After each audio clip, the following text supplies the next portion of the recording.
At a family reunion, I revealed my sister's and husband's affair. A year later, they are expecting a child, and my parents expect me to move on and forgive. I am 32 years old and married to Alex, 34. Our story started in college, when we met at a charity event. I was helping at an animal rescue booth when Alex stopped by to donate, and we started talking about how much we both love dogs and other things. After graduation, we began dating seriously, and 3 years later, in front of friends and family, we were married in a lovely ceremony. Growing up, my relationship with my older sister, Jenna, 35, was always complicated. Even though we were only 3 years apart, it frequently felt like we were on different planets. Jenna was the gregarious, popular one, while I was more reserved and concentrated on my studies. Our parents were both hardworking. When I was 14 and Jenna was 17, my parents took us out to celebrate winning a regional science fair. During the dinner, Jenna continued to make snide remarks about how being a nerd wouldn't get me anywhere in life. When my parents reprimanded her, she stormed out of the restaurant, which was supposed to be for my birthday. Middle-class people always tried to treat us equally, but for some reason, Jenna seemed to resent me. This pattern persisted throughout our adolescence and into adulthood. When I was accepted to a prestigious university, Jenna abruptly decided she wanted to attend college as well, despite her repeated claims that higher education wasn't for her. She applied to the same school but was rejected,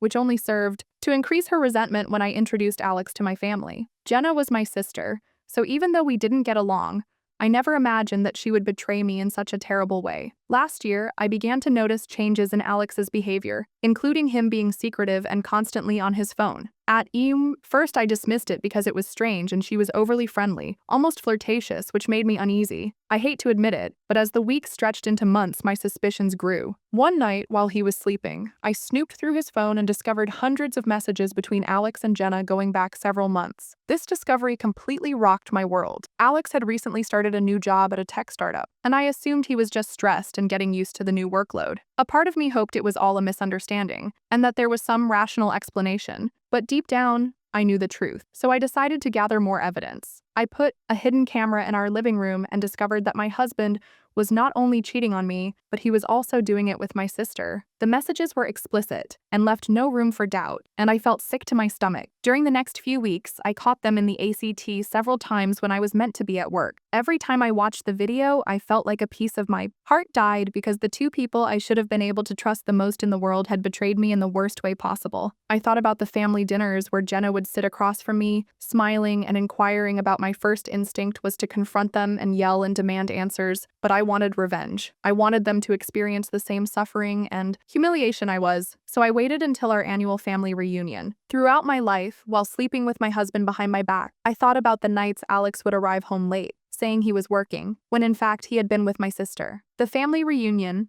which was planned for a month later, would bring together all of our relatives, including our parents, aunts, uncles, and cousins. Our grandparents had established the custom decades ago as a means of keeping the family close despite distance and hectic schedules, and this year it was being held at my parents' house, the same home where Jenna and I had grown up on the day of the reunion. After dinner, when everyone had gathered in the living room, I asked for their attention and said I had a special video to share of Alex and me. My Aunt Sandra, who is always the romantic, gushed about how sweet it was that we had made it, and I pretended to be normal while helping my mom set up the food, laughing at my dad's crude jokes, and even managing to strike up a conversation with Jenna and Alex. My heart was racing the entire time, knowing what was about to happen. When I played the compilation of Alex and Jenna's interactions on the big screen TV, the room fell silent. My mom dropped the plate of cookies she was holding, and my dad's face turned a shade of red I had never seen before. Alex and Jenna attempted to flee, but my cousin's instinctive reaction blocked the exit. I calmly explained everything I had found. If only she had known, it would have been a sweet couple's video. Referring to the text messages as additional evidence, I explained how it had been going on for months,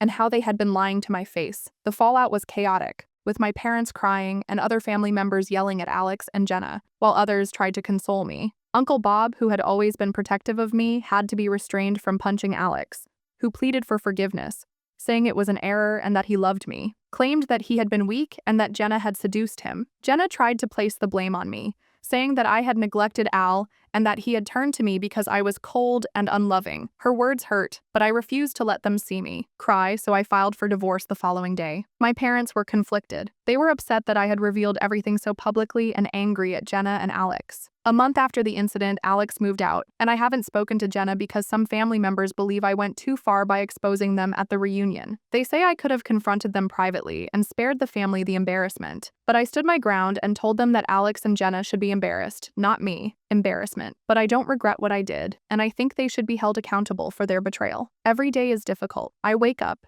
and for a moment, I forget what happened, but then reality hits.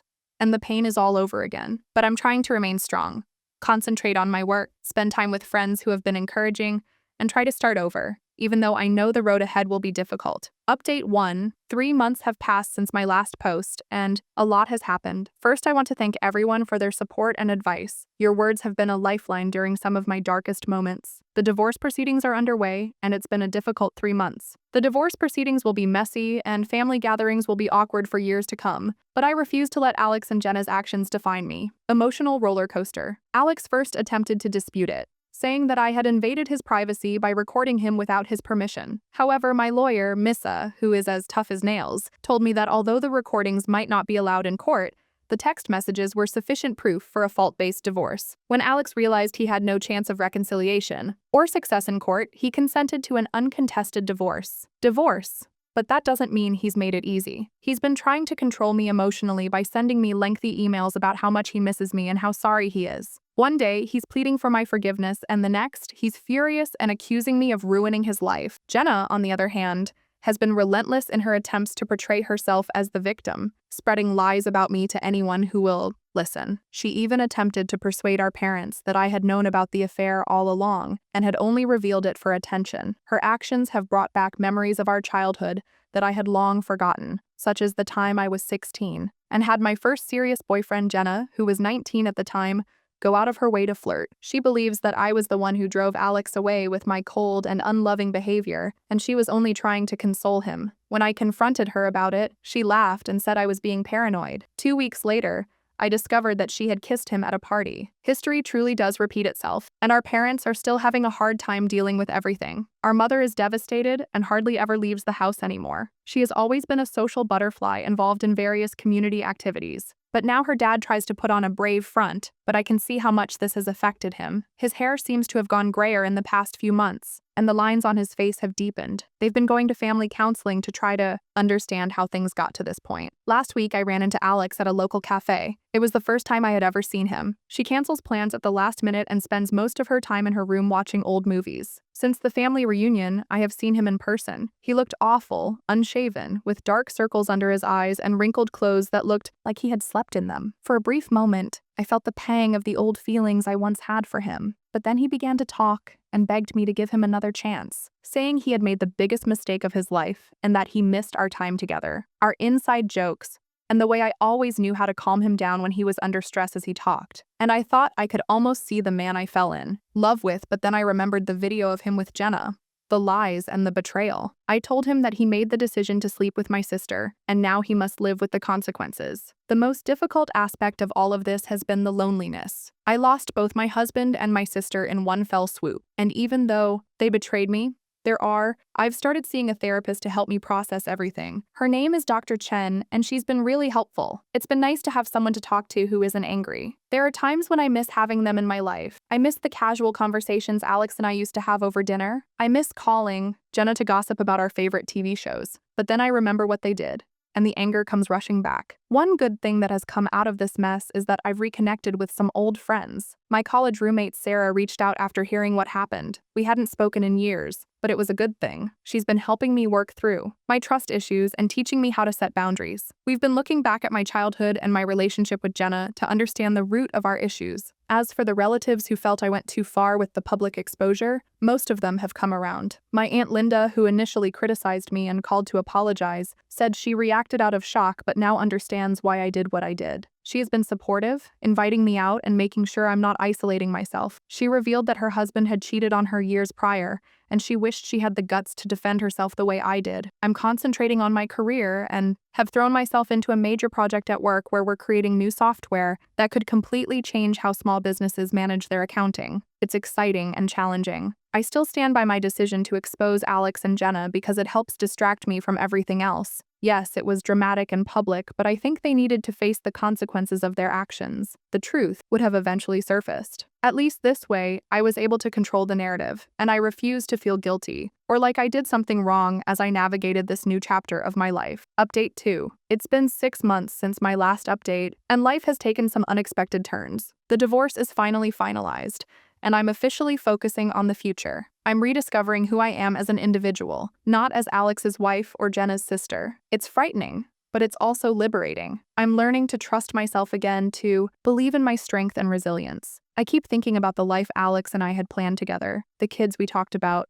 the house we wanted to buy, and it's strange to think that none of that will happen now, at least not with him. Alex moved out of state for a new job, and I've heard from mutual friends that he's been finding it difficult to adjust to his new life. Being single again is a bittersweet feeling of relief, mixed with sadness for what could have been. He has reportedly been drinking excessively, and has already received warnings about his performance at work, while I feel a strange sense of satisfaction, knowing that he is unhappy. Other than that, I just feel unconcerned that he is no longer in my life, and I'm fine with that. Jenna, on the other hand, has been causing more drama. Last month, she showed up at my workplace making a scene in the lobby while sobbing. My coworkers were shocked that I hadn't told many of them about what had happened, and security had to escort her out. My boss then called me into his office, where I had to explain the entire sordid story. Fortunately, he was understanding, but it was embarrassing to have my private life on display like that. I've since filed a restraining order. The day I went to the courthouse to file the paperwork, I ran into Mrs. Peterson, our childhood neighbor, who asked how Jenna and I were doing. She said she always thought we were such close sisters, so I didn't have the heart to tell her the truth, so I just muttered something about us both being busy with work. It breaks my heart that it's come to this, but I need to protect myself. When Jenna and I were kids, we used to play in Mrs. Peterson's yard, and she would bring us cookies and lemonade on hot summer days. How did we get from that to this situation where our parents are still in the middle of everything? This mom's health has gotten worse, and the stress of everything has made her heart condition worse. She was admitted to the hospital last week, and for a while I spent nights by her hospital bed. I'm glad she's stable now, but the doctors have advised her to avoid stress. Dad is doing everything he can to keep the family together, but it's a losing battle. He's been calling me frequently to try to persuade me to get back together with Jenna for Mom's sake, but I've told him time and time again that while I'm willing to be civil for family, on a more positive note, I've started dating again. Nothing serious yet, just casual coffee dates. It's nice to feel wanted and attractive again. Last week, I went out with a guy named Tom. We met at a local bookstore, and he reached for the same book I was about to grab. We ended up talking. I will never trust Jenna again. It's difficult to hear the disappointment in his voice, but I have to stand my ground. I got a promotion last month, which has kept me busier than ever. I'm now leading a team on that software project I mentioned in my last update. It's challenging, but I'm enjoying the responsibility. I'm thankful for the distraction and the sense of accomplishment it brings. We talked for hours about our favorite authors, and it was nice to have a conversation that didn't center on my previous drama work. I began volunteering at a local women's shelter as a way to escape the house and stop moping over my issues, but it has grown into so much more. Last week, I assisted a woman my age who was leaving an abusive relationship to move into her apartment. It has been immensely fulfilling and has given me a fresh perspective on my issues. As for the family reunion incident, it's become something of a cautionary tale in our extended family. I overheard my cousin telling her teenage daughter to be careful who you trust, or you might end up like Alex and Jenna. It's not the legacy I would have chosen, but if it keeps someone else. Seeing her smile as she looked around her new place, knowing she was safe, was one of the best feelings I've had in a long time. After all, Update 3 has been a year since my first post, and it feels like a lifetime ago. A lot has changed, but some things are frustratingly the same. The biggest news is that I'm moving. I received a fantastic job offer in another state, and after giving it some thought, I decided to accept it, because it's a chance for a fresh start away from all the painful things I've been through. Packing up my life here has been an emotional process, because everything seems to hold a memory, good or bad. I discovered an old photo album from my wedding hidden away in a closet and saw those happy faces. The company I'll be working for is developing cutting-edge AI technology, and they want me to lead their software development team. It's an incredible opportunity both professionally and personally. I ended up donating the majority of the wedding presents and mementos because